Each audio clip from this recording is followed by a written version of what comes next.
আসসালামু আলাইকুম। আশা করি সকলে ভালো রয়েছেন। আজকে দেশি জাতের গরু খামার কেমন লাভজনক সেই বিষয়ে বিস্তারিত আলোচনা করব। দেশি গরুর ভালো জাত এবং কত লিটার দুধ দেয় সেই বিষয়ে আলোচনা করব। আপনারা ধৈর্য সহকারে পুরো ভিডিওটি দেখতে থাকুন। যারা অনলাইন প্রশিক্ষণে আগ্রহী তারা ডাক্তার সামিউল বাসির নামে ফেসবুক পেজে প্রবেশ করে যে কোনো পোস্টে কমেন্ট করুন অথবা ইনবক্সে যোগাযোগ করুন। যে কথা বলছিলাম, দেশি গরুর ভালো জাত। দেশি গরুর ভালো ভালো কিছু জাত রয়েছে। বিশেষ করে দেশি জাতের মধ্যে রেড চিটাগাং জাতটি অত্যন্ত ভালো এবং সেই জাতের গরুটি আকারে ছোট হয় এবং লাল রঙের হয়। সাধারণত 100 থেকে 120 কেজি ওজন হয়, কিন্তু এই জাতের গরু দুধ দেয় 5 লিটার। রেড চিটাগাং জাতের গরুটি চিটাগাং অঞ্চলে এর অরিজিন, যার জন্য এর নামকরণ করা হয়েছে রেড চিটাগাং। এবং রেড চিটাগাং জাতের গরুর ওজন কম হয়, সেই গরুটি খাবারও কম খায় এবং মাত্র 1 থেকে 1.5 কেজি দানাদার খাবার দিলেই তার যথেষ্ট। এবং পাশাপাশি এই রেড চিটাগাং জাতের গরু দেশি গরু হয়, এর রোগ প্রতিরোধ ক্ষমতা অত্যন্ত ভালো। রেড চিটাগাং জাতের গরু দেখতে লাল হয় এবং দেখতেও সুন্দর এবং ষাঁড় গরু লালচে হয় তুলনামূলকভাবে দাম বেশি পাওয়া যায়। এবং এই জাতের গরুগুলো এফসিআর ভালো, অর্থাৎ খাদ্য থেকে মাংস রূপান্তর পরিপাক্রিয়া অত্যন্ত ভালো, যার কারণে অল্প খাবারে দুধ প্রোডাকশন বেশি হয়। এই রেড চিটাগাং জাতের 5টি গরুর খামার যদি আপনি করেন তাহলে আপনি 25 লিটার দুধ পাবেন। সুতরাং রেড চিটাগাং জাতের এই 5টি গরুর পিছনে আপনার খাবার খরচ 7 থেকে 10 কেজি হবে বা তারও কম।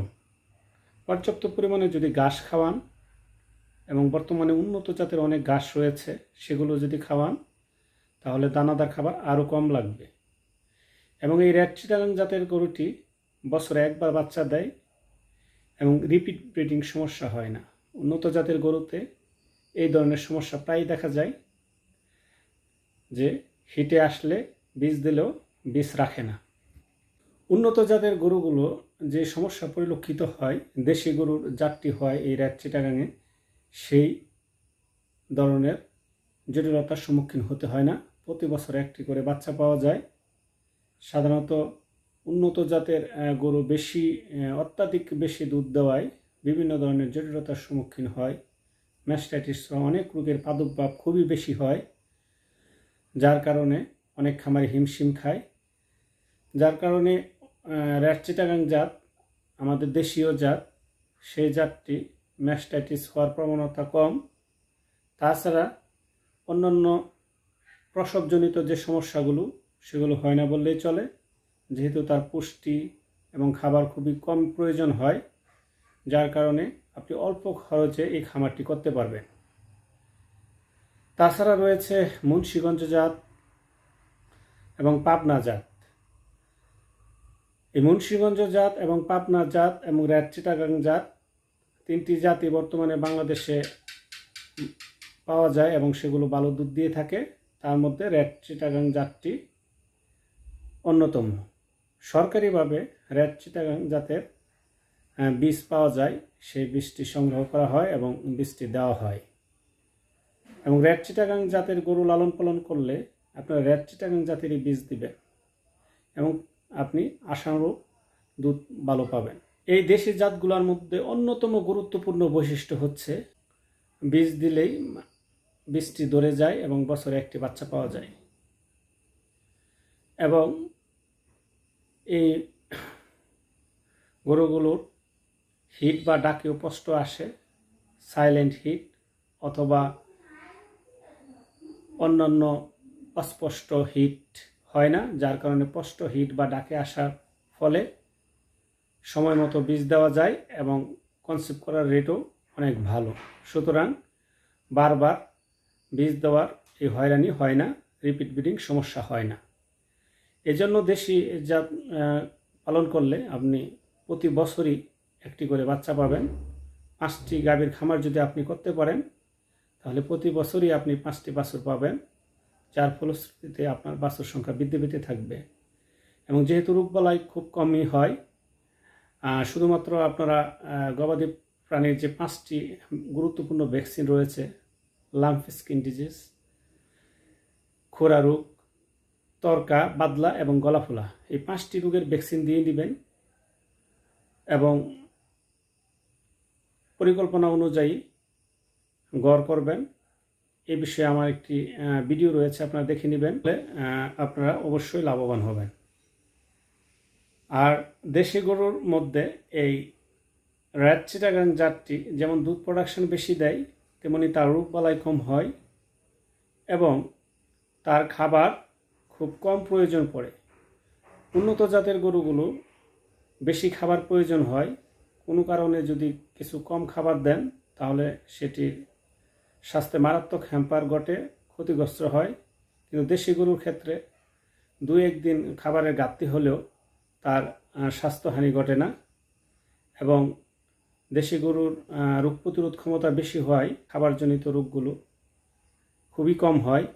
বাড়িতে যদি 1-2টি রেড চিটাগাং জাতের গরু লালন পালন করেন তাহলে আপনাদের যে খড় রয়েছে এবং বাড়ির আশেপাশে যে ঘাস রয়েছে খুব অনায়াসে সেগুলো লালন পালন করতে পারবেন এবং ইজিলি আপনারা 5 থেকে 10 লিটার দুধ পাবেন, যা আপনার পারিবারিক চাহিদা পূরণের পাশাপাশি আপনি আয় করতে পারবেন। সুতরাং উন্নত জাতের গরু চেয়ে যদি আপনি মনে করেন যে দেশি গরু খামার করবেন তাহলে এই জাতগুলো বাছাই করলে অবশ্যই আপনি লাভবান হবেন। যেসব এলাকায় হাওর রয়েছে, সমতল ভূমি রয়েছে, চড়ে খাওয়ানোর জন্য মাঠ রয়েছে, সেসব এলাকায় আপনারা এই রেড চিটাগাং জাতের গরুটি লালন পালন করতে পারবেন। এবং রেড চিটাগাং জাতের গরুর খাবার যেহেতু খুব কম প্রয়োজন হয় এবং আপনি উন্নত জাতের ঘাস যদি তাকে খাওয়াতে পারেন সেই ক্ষেত্রে দানাদার খাবার কম দিলেও চলবে। সাধারণত 100 কেজি ওজনের জন্য 10 কেজি কাঁচা ঘাস প্রয়োজন। সেক্ষেত্রে যদি আপনি 20 কেজি বা তারও বেশি খাওয়াতে পারেন সেক্ষেত্রে আপনার দানাদার খাবার খুব কম দিলেও চলবে।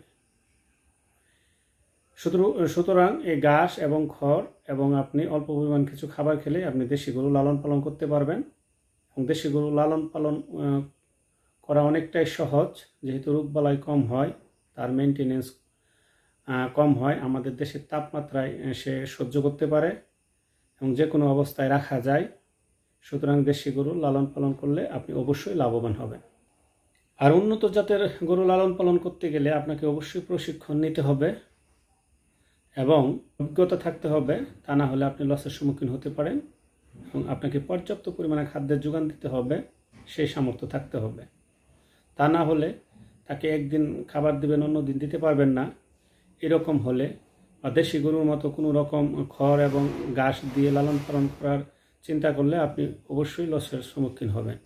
সুতরাং আপনার সামর্থ্য অনুযায়ী আপনি যতটুকু পারবেন সে অনুযায়ী আপনি দেশি গরুর খামারও করতে পারবেন অথবা উন্নত জাতের গাভীর খামারও করতে পারবেন। তবে অবশ্যই পরিকল্পনা মাফিক আপনি যেটি পারবেন সেটিই করবেন। যারা অনলাইন প্রশিক্ষণে আগ্রহী তারা ডাক্তার সামিউল বাসির নামে যে ফেসবুক পেজটি রয়েছে সেখানে ইনবক্সে যোগাযোগ করুন অথবা যে কোনো পোস্টে কমেন্ট করে আপনার আগ্রহের কথা জানান। সকলে ভালো থাকুন, সুস্থ থাকুন, এই আশা ব্যক্ত করে আজকের মতো এখানে শেষ করছি। আসসালামু আলাইকুম ওয়া রাহমাতুল্লাহি ওয়া বারাকাতুহু।